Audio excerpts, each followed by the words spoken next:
I'm Randy Robinson. This is Life Today TV. Today I have author, speaker, radio host, Susie Larson. Maybe you've heard her on the Moody Radio Network or read one of her many books. Susie, thank you for being here. Great to be with you. Thanks for having me. And we are talking about purpose on Life Today, based on your new book, Your Beautiful Purpose. How did you know that you wanted to be someone who speaks in public and talks on the radio and writes and ministers full time? Well, you know, I came into my marriage with a very passionate walk of faith. We've been married 28 years now, and in the first 7 years of our marriage, we were marked by unrelenting back-to-back crises. Many months on bed rest with 2 of my 3 pregnancies.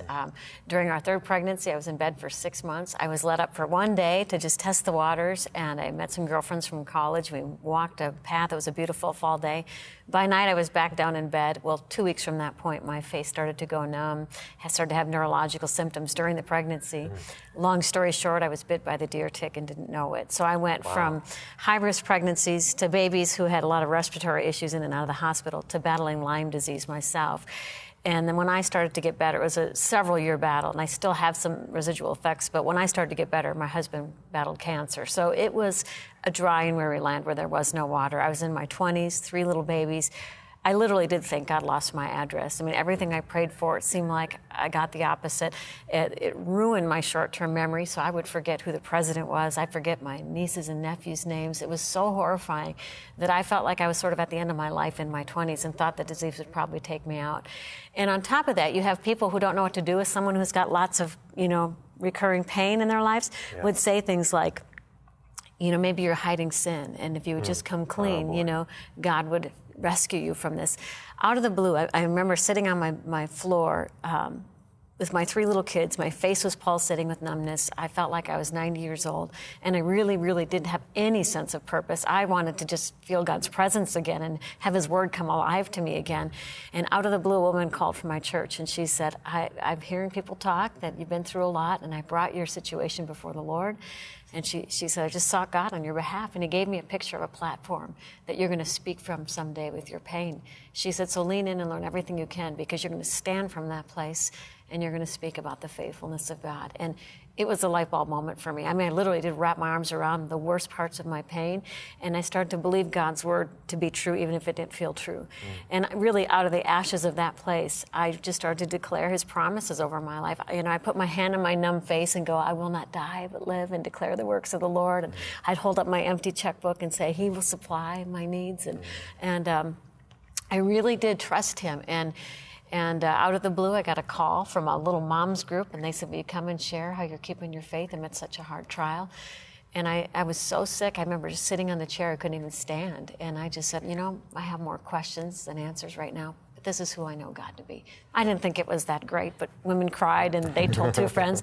And really, out of the ashes of that desperate pain, a ministry was born. So it wasn't like I had these ambitious aspirations. It was more like God rolled up His sleeve, and He said, I'm going to clean you off, and I'm going to put a new song in your mouth. And it's exactly what He did.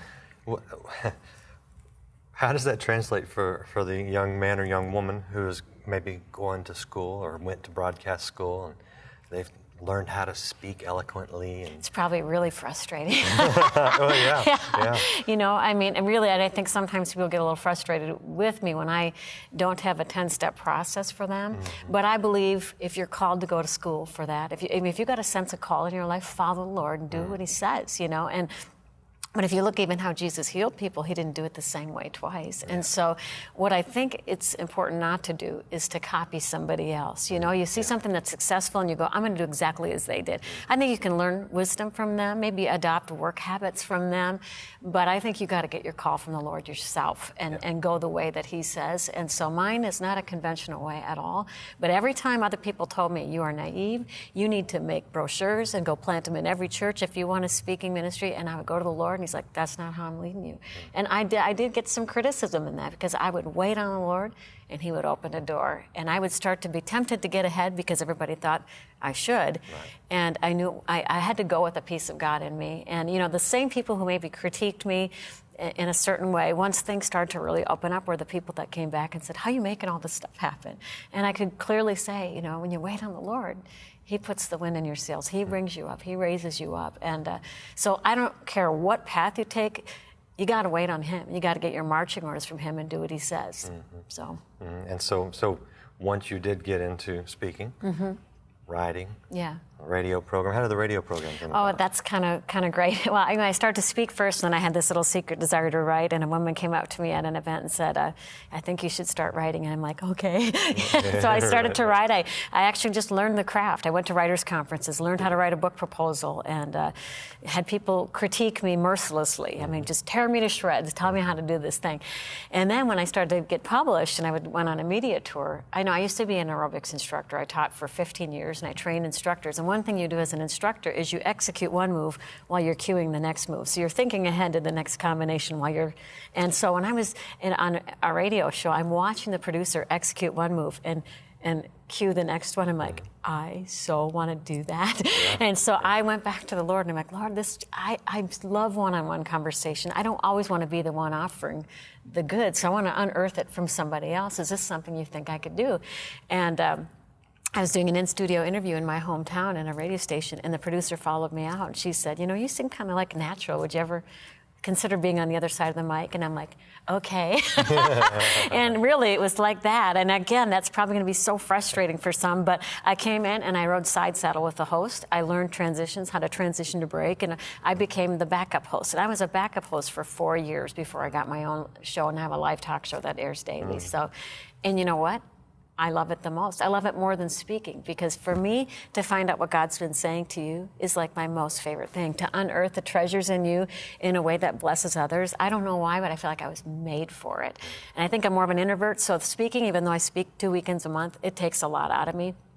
I can be tired and I can come to this station and I leave with a spring in my step. So I know I'm just in my sweet spot right now doing exactly what God has called me to do. And I do think it's important that you said that you were the backup person for 4 years. Yes. A lot of people would be frustrated if they didn't get right where they wanted immediately. And I'm glad you pointed that out, because an opening came and it was in the noontime slot. The noontime slot did not work for me, and I had 2 books, a 2-book contract left to write. But I was loving it so much that I thought, maybe this could work. And I asked the Lord, and it so clearly said, I want you to walk through the process, but I'm not promising you anything. And I walked through the process, and the further along I got, the more I wanted it. I thought, I'll figure out a way to make this work. I didn't get the job. And it was so good of God for me to have to just wait on him and serve and do the best I can to be there for that other host. And then in due time, a new boss came into town. And I got to tell you, the previous boss didn't want me to mention my books or speaking. He said, just do radio, don't mention anything else. And so I thought, okay, Well, the new guy came in town and he says, I don't see how all 3 of these work together. I mean, they all help each other. And so he just really sees the call of God in my life, and so he honors when I'm out speaking, and the 3 o'clock time slot works for me. And so I am so grateful that he led me through, and there are times, you're so right, where I'm like, I want more of this, but it wasn't time. But when it was time, it was like plucking fruit off of a vine. And so I think, again, waiting on his timing and doing what he says in the small beginnings is so important. Yeah, the one of the most misunderstood scriptures, I think, is those who wait upon the Lord will renew their strength. We think of that as passive, sitting around doing nothing. Oh, I'm so glad you brought that up. But it's like a waiter in a restaurant, those who serve. I love that. And so you weren't where you would eventually be and where you thought God had called you to be, but you were being obedient and you were being diligent and you were learning, and God was preparing you. I'm so glad you said that, because none of it came easy. And the waiting that you're talking about is, to me, a leaning in and listening. It's when he does delay your desires and your stuff comes up, your ambition, your fear, your self stuff, that you humble yourself and you deal with it. And really, that's what the book, Your Beautiful Purpose, is about. It's not about finding your strength and plugging in. It's the internal process of your self-life. Because if you really want to be and do everything he wants you to do and be, you got to give him access to your self-life. And so it's, how do you deal with the ambition that makes you want to run ahead of God? How do you deal with the fear that makes you want to fall behind? And those, to me, are so important. And we have so many people that are really maybe going after, I want to make a name for myself. And there's so much self in there that they steal the glory from God, and then the fruit is fraction of what it should be. And I think our world is desperate for pure fruit and a heart that's willing to glorify God. But that doesn't happen without that refining process. There were plenty of retreats I spoke at where the mice are scurrying across the floor, and instead of payment, they gave me a bottle of lotion, you know what I mean? And you just start small, and you steward the land that God has given you. And you look at Joseph in the Old Testament. Man, injustice after injustice, but he stewarded each opportunity, and he rose to the top. And so I think that's so important. Sure. Yeah. Sure. Yeah. That applies not only to people in broadcast or people in ministry, but in business. You're so right. I mean, that just applies across the board. So very, very good words. If someone wants to hear your radio show, and they don't live in one of the markets, they can go online. What's the website? Yeah, you can listen live, faithradionet.com, faithradionet.com. And you can go to my website is susielarson.com, and there's a link to the station website. But people listen online live from around the world, so that's pretty fun. And you can call in live, toll free. Anyone, we have Sheila Walsh and Graham Blotz. We've got phenomenal guests. And my show is called Live the Promise, and it's all deeper life. So I kind of jokingly call it the no fluff zone. We dig into the Word and dig into deeper life issues.